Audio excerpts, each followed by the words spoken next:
राधे कृष्णा देवी और सज्जनों, स्वागत है आपका आपके अपने चैनल सनातन गौरव में। मैं हूं पंडित अनिल तिवारी और आज मैं आपको सुनाने वाला हूं श्रावण मास महात्म्य की 5वें दिन की कथा अर्थात 5वां अध्याय, जो कि इस प्रकार है। इस अध्याय में श्रावण मास में किए जाने वाले विभिन्न व्रतानुष्ठान और रविवार व्रत वर्णन में सुकर्मा द्विज की कथा का वर्णन किया गया है। ईश्वर बोले, हे सनत कुमार, करोड़ पार्थिव लिंगों के महात्म्य तथा पुण्य का वर्णन नहीं किया जा सकता। जब मात्र एक लिंग का महात्म्य नहीं कहा जा सकता तो फिर करोड़ लिंगों के विषय में कहना ही क्या। मनुष्य को चाहिए कि करोड़ लिंग निर्माण असमर्थता में 1,00,000 लिंग बनाए या 1000 लिंग या 100 लिंग ही बनाए। यहाँ तक कि एक लिंग बनाने से भी मेरी सन्निधि मिल जाती है। षडाक्षर मंत्र से 16 उपचारों के द्वारा भक्तिपूर्ण मन से भगवान शिव की पूजा करनी चाहिए। ग्रह यज्ञ के साथ उद्यापन करना चाहिए, उसके बाद होम करना चाहिए और ब्राह्मणों को भोजन कराना चाहिए। हे सनत कुमार, इस अनुष्ठान को करने वाले की अकाल मृत्यु नहीं होगी। यह व्रत बांझपन को दूर करने वाला, सभी विपत्तियों का नाश करने वाला तथा सभी संपत्तियों की वृद्धि करने वाला है। मृत्यु के पश्चात वह मनुष्य कल्प पर्यंत मेरे समीप कैलाशवास करता है। जो मनुष्य श्रावण मास में पंचामृत से शिवजी का अभिषेक करता है, वह सदा पंचामृत का पान करने वाला, गोधन से संपन्न, अत्यंत मधुर भाषण करने वाला तथा त्रिपुर के शत्रु भगवान शिव को प्रिय होता है। जो इस मास में अनोदान व्रत करने वाला तथा हविष्यान्न ग्रहण करने वाला होता है, वह व्रीहि आदि सभी प्रकार के धान्यों का अक्षय निधि स्वरूप हो जाता है। पत्तल पर भोजन करने वाला श्रेष्ठ मनुष्य सुवर्ण पात्र में भोजन करने वाला तथा शाक को त्याग करने से शाक कर्ता हो जाता है।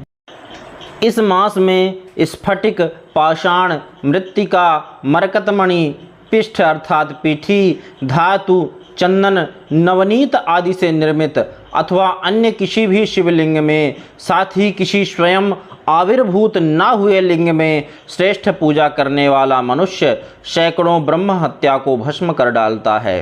किसी तीर्थ क्षेत्र में सूर्य ग्रहण या चंद्र ग्रहण के अवसर पर 1,00,000 जप से जो सिद्धि होती है, वह इस मास में एक बार के जप से ही हो जाती है। अन्य समय में जो 1000 नमस्कार और प्रदक्षिणाएं की जाती हैं, उनका जो फल होता है वह इस मास में एक बार करने से ही प्राप्त हो जाता है। मुझको प्रिय इस श्रावण मास में वेद पारायण करने पर सभी वेद मंत्रों की पूर्ण रूप से सिद्धि हो जाती है। श्रावण मास में केवल भूमि पर सोने वाला कैलाश में निवास प्राप्त करता है। इस मास में एक भी दिन प्रातः स्नान करने से मनुष्य को 1 वर्ष स्नान करने के फल का भागी कहा गया है। इस मास में जितेंद्रिय होने से इंद्रिय बल प्राप्त होता है। श्रद्धा युक्त होकर इस मास में 1000 बार पुरुष सूक्त का पाठ करना चाहिए अथवा कलयुग में उसका 4 गुना पाठ करना चाहिए, अथवा वर्ण संख्या का 100 गुना पाठ करना चाहिए, अथवा वह करने में असमर्थ हो तो आलस्यहीन होकर मात्र 100 पाठ करने चाहिए। ऐसा करने वाला मनुष्य ब्रह्म हत्या आदि पापों से मुक्त हो जाता है, इसमें कोई संदेह नहीं है। गुरु पत्नी के साथ संसर्गजन्य पाप के लिए यही महान प्रायश्चित है। इसके समान पुण्यप्रद, पवित्र तथा पापनाशक कुछ भी नहीं है। पुरुष सूक्त के जप के बिना इस मास में एक भी दिन व्यतीत नहीं करना चाहिए। जो मनुष्य इस फल को अर्थवाद कहता है, वह नरकगामी होता है। इस महीने में समिधा, चारु, तिल और घृत से गृह यज्ञ होम करना चाहिए। शिव के रूपों का भली भांति ध्यान आदि करके धूप, गंध, पुष्प, नैवेद्य आदि से पूजन करना चाहिए और अपने सामर्थ्य के अनुसार कोटि होम, लक्ष होम अथवा 10 सहस्त्र होम करना चाहिए। व्याहृतियों में ओम भूः, ओम भुवः, ओम स्वः के साथ तिलों के द्वारा भी यह ग्रह यज्ञ नामक होम किया जा सकता है। हे सनत कुमार, इसके बाद अब मैं वारों के व्रतों का वर्णन करूँगा, आप सुनिए। हे अनघ, उनमें सर्वप्रथम मैं आपको रविवार का व्रत बताऊंगा। इस संबंध में लोग एक प्राचीन इतिहास को कहते हैं। प्रतिष्ठानपुर में सुकर्मा नामक एक द्विज था। वह दरिद्र, कृपण तथा भिक्षावृत्ति में लगा रहता था। एक बार वह धान्य मांगने के लिए घूमते घूमते नगर में गया। उसने किसी एक गृहस्थ के घर में मिलकर रविवार का उत्तम व्रत करती हुई स्त्रियों को देखा।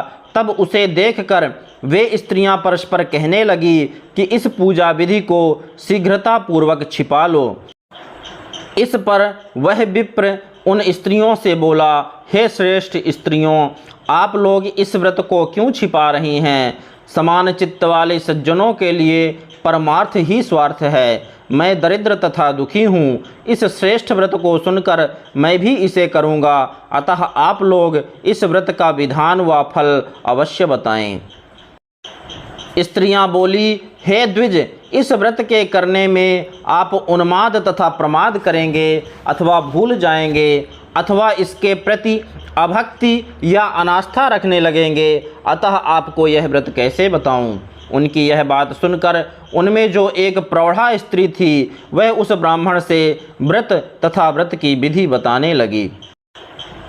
हे ब्राह्मण, श्रावण मास के शुक्ल पक्ष के प्रथम रविवार को मौन होकर उठ करके शीतल जल से स्नान करें। उसके बाद अपना नित्य कर्म संपन्न करके पान के एक शुभ दल पर रक्त चंदन से सूर्य के समान पूर्ण गोलाकार 12 परिधियों वाला सुंदर मंडल बनाएं।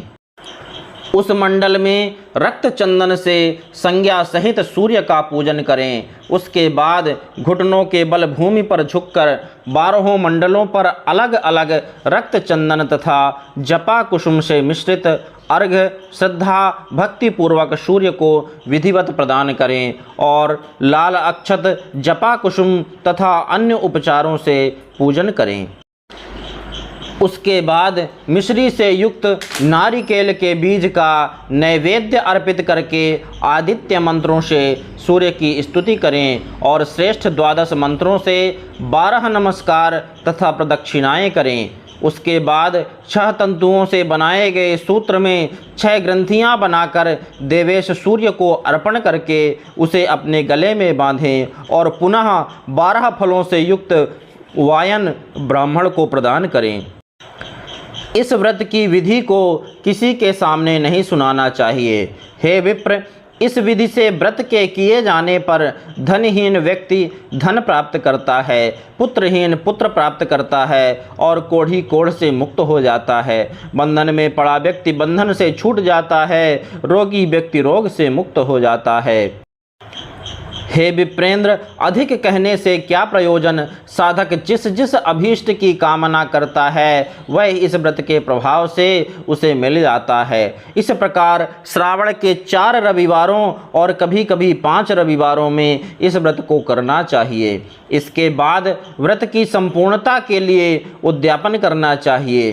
हे विप्रेंद्र, आप भी इसी प्रकार करें, इससे आपकी सभी कामनाओं की सिद्धि हो जाएगी। उसके बाद उन पतिव्रताओं को नमस्कार करके वह ब्राह्मण अपने घर आ गया। उसने जैसा सुना था उसी विधि से उस संपूर्ण व्रत को किया और अपनी दोनों पुत्रियों को भी वह विधि सुनाई। उस व्रत के सुनाने मात्र से शिव जी के दर्शन से तथा उनके पूजन के प्रभाव से वे कन्याएं देवांगनों के सदृश हो गई। उसी समय से उस ब्राह्मण के घर में लक्ष्मी ने प्रवेश किया और वह अनेक उपायों तथा निमित्तों से धनवान हो गया। किसी दिन उस नगर के राजा ने ब्राह्मण के घर से होकर राजमार्ग से जाते समय खिड़की में खड़ी उन दोनों सुंदर तथा अनुपमेय कन्याओं को देख लिया। तीनों लोकों में कमल, चंद्रमा आदि जो भी सुंदर वस्तुएं हैं, उन्हें वे दोनों कन्याएं अपने शरीर के अवयवों से तिरस्कृत कर रही हैं। उन्हें देखकर राजा मोहित हो गए और क्षण भर के लिए वहीं खड़े हो गए।